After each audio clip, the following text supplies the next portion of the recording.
లేదు. ఎందుకంటే అది ఒక రకంగా చెప్పాలంటే చంద్రబాబు నాయుడు 2 చెడుపు చేశారు. 3 విజయవాడకి. నెంబర్ 1 ఏంటయ్యా అంటే ఈ మన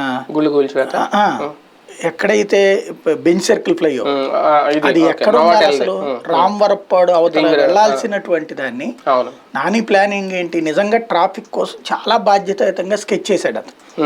రామవరప్పాడు రింగ్ అవతల నుంచి అంటే మీకు అటు నుంచి రామవరం ఏది మన ఇది ఉంది కదా గన్నవరం రూట్ లో నుంచి వచ్చే చోట రామవరప్పాడు ఫ్లైఓవర్ అటుకి దిగి ఇలా తిరిగి వచ్చి డైరెక్ట్ గా ఇక్కడికి ప్రసాదంపాడు కృష్ణలంక దాకా రావచ్చు.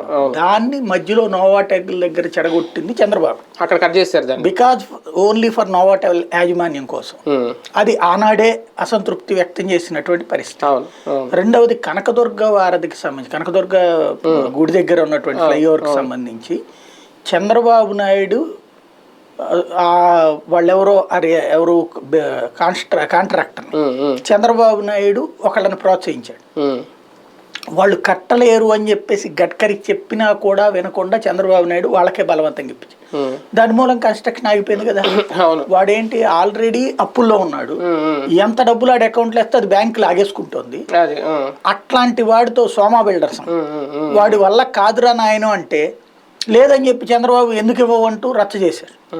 అప్పుడు నానికి కొంత అసంతృప్తి. చివరికి